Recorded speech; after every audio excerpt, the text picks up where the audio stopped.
মাননীয় প্রধানমন্ত্রীর কন্যা সাইমা ওয়াজেদ পুতুল অটিজম নিয়ে সারা বিশ্বে কাজ করে প্রশংসিত হয়েছেন এবং উনি সাউথ ইস্ট এশিয়ার রিজনাল ডিরেক্টর হিসেবে যিনি এখন হোয়ের অধীনে থেকে দায়িত্ব পালন করছেন।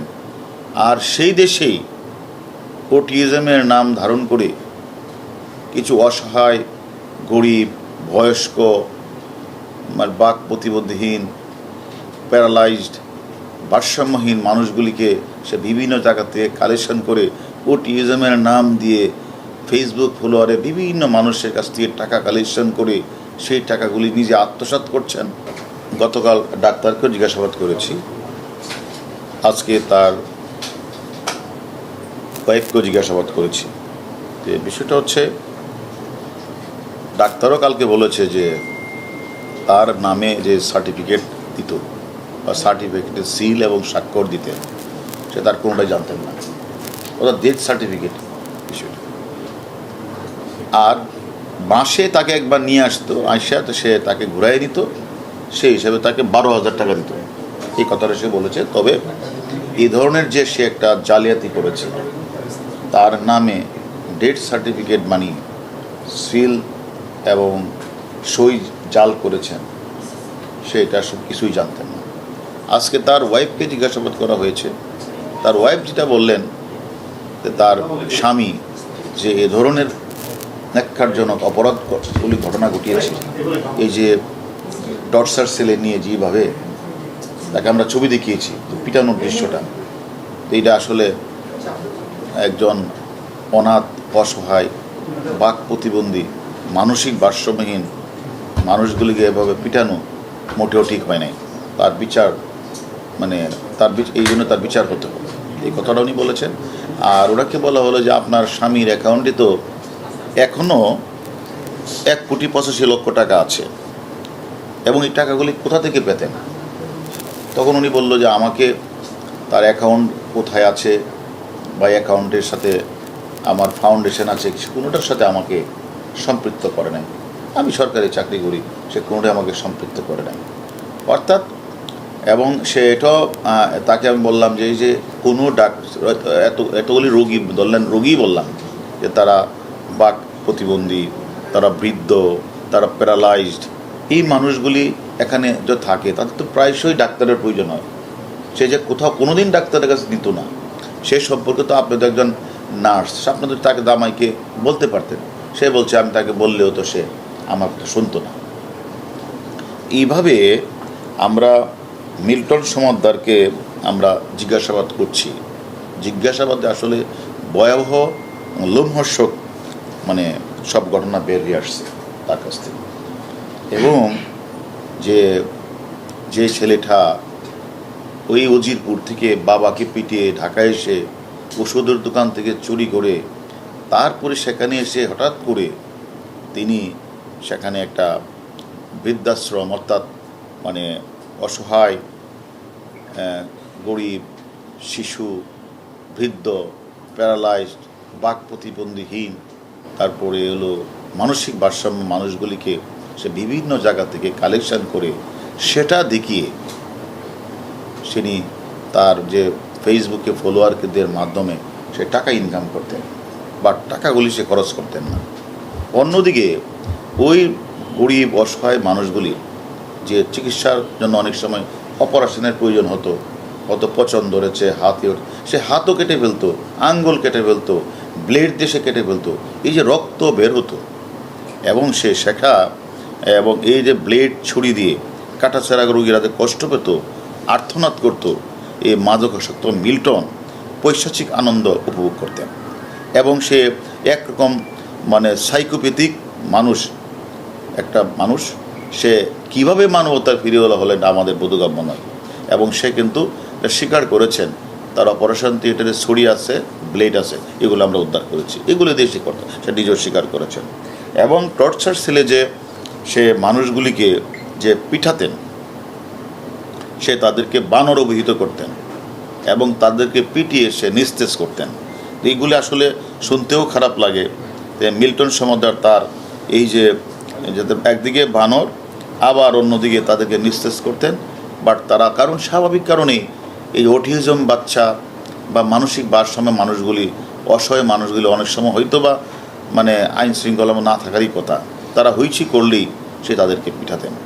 তো আমার কথাটা হলো, যে দেশে মানে আমাদের বঙ্গবন্ধুর নাতনি মাননীয় প্রধানমন্ত্রীর কন্যা সাইমা ওয়াজেদ পুতুল অটিজম নিয়ে সারা বিশ্বে কাজ করে প্রশংসিত হয়েছেন এবং উনি সাউথ ইস্ট এশিয়ার রিজনাল ডিরেক্টর হিসেবে যিনি এখন হোয়ের অধীনে থেকে দায়িত্ব পালন করছেন, আর সেই দেশেই অটিজমের নাম ধারণ করে কিছু অসহায়, গরিব, বয়স্ক, বাক প্রতিবন্ধীহীন, প্যারালাইজড, ভারসাম্যহীন মানুষগুলিকে সে বিভিন্ন জায়গা থেকে কালেকশন করে অটিজমের নাম দিয়ে ফেসবুক ফলোয়ারে বিভিন্ন মানুষের কাছ থেকে টাকা কালেকশন করে সেই টাকাগুলি নিজে আত্মসাৎ করছেন। অন্যদিকে এদেরকে চিকিৎসার জন্য একটি টাকা খরচ করছেন না।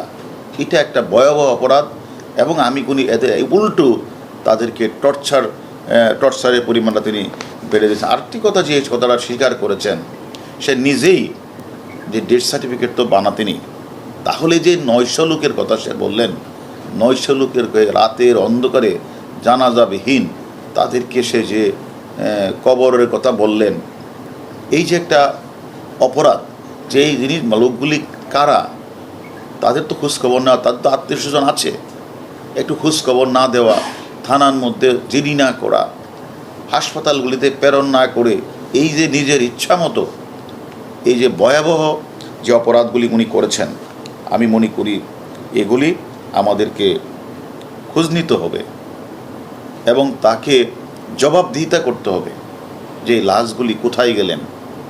কারণ এই লাশগুলি যে মারাও যায় তো তার রেজিস্টার থাকবে, এখানে চিকিৎসাধীন অবস্থায় মারা গেল, কি হলো তার, এই লোকটা কেন মারা গেল, এটা তো একটা রেজিস্টার থাকবে। সেই রেজিস্টারে তো তার অন্তত থাকার কথা হিসাবটা, যে এই লোকটার বাড়ি কোথায়, তার আত্মীয় স্বজনকে জানানো। সে উল্টা যে মানুষগুলি অসহায় কোনো বাচ্চা বা কোনো শিশুকে নিয়ে দিয়ে আসতো, এই লোকটা যখন কখনো জানতে চাইতো যে আমি যে বাচ্চাটা দিয়ে গিয়েছিলাম কোথায়, উল্টা ওই লোকটাকে টর্চার সেলে পিটাতো, আর যেন কোনো দিন কেউ সেখানে কারো খোঁজখবর না নিতে পারে। সেইভাবে আমি মনে করি যারা ফেসবুকে এই মিল্টন, এই যে মাদকাসক্ত মিল্টনকে ফেসবুকে ভাইরাল করার জন্য কিছু অসহায় মানুষের ছবি তুলে তারা মানে এগুলি মানে বিভিন্ন জায়গায় প্রচার করতো শুধু টাকার উদ্দেশ্যেই। এখন তার অ্যাকাউন্টে প্রচুর টাকা, কয়েকদিনে 1,25,00,000 টাকা এসে গেছে, সে টাকাগুলি খরচ করে নাই। তাহলে তার উদ্দেশ্যটা কি, এটাও আমরা তদন্তে নিয়ে আসছি। তাহলে তুমি যদি মানবতার ফেরিওয়ালাই হই, তাহলে তো তাদের টাকাগুলি খরচ করার কথা, হাসপাতালে পাঠানোর কথা, এবং যদি কেউ মারা যায়, মানুষ মারা যেতেই পারে, তাহলে সেটা হাসপাতালকে জানানো, থানাকে জানানো, মিডিয়াতে বলা বা পেপার পত্রিকায় দেওয়া, যদি তার ঠিকানা না থেকে থাকে, আর ঠিকানা থাকলে তার আত্মীয় স্বজনকে জানানো। সে কোনো কিছুই করলো না, সে 900 লাশ দাপন করলেন, তার কোনো রেজিস্টার নাই।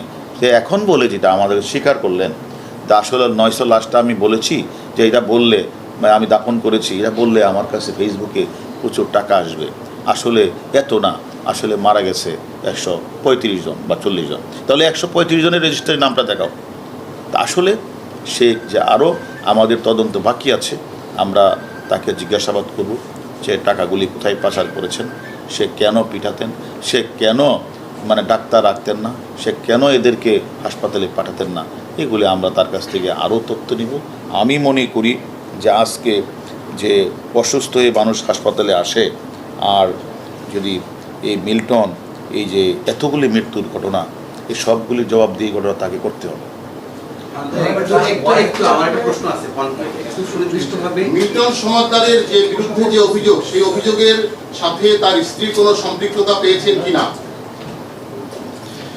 আমি মনে করি দিনের পর দিন, রাতের পর রাত কীভাবে বিভিন্ন জায়গা থেকে কোটি কোটি টাকা সংগ্রহ করে আত্মমানবতার তথাকথিত সেবার নামে উনি টাকাগুলি আত্মসাৎ করেছেন, আর ওই রোগীগুলিকে দেখিয়ে টাকা ইনকাম করেছেন।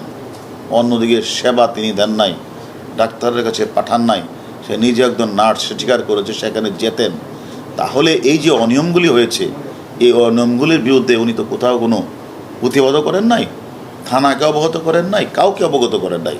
তো আমি তো মনে করি প্রাথমিক তাকে জিজ্ঞাসাবাদে আমার কাছে মনে হয়েছে তার জামাইয়ের হাজব্যান্ড তো তার হাজব্যান্ড যে কাজগুলি করেছে সেখান থেকে উনি দায় এড়াতে পারেন না।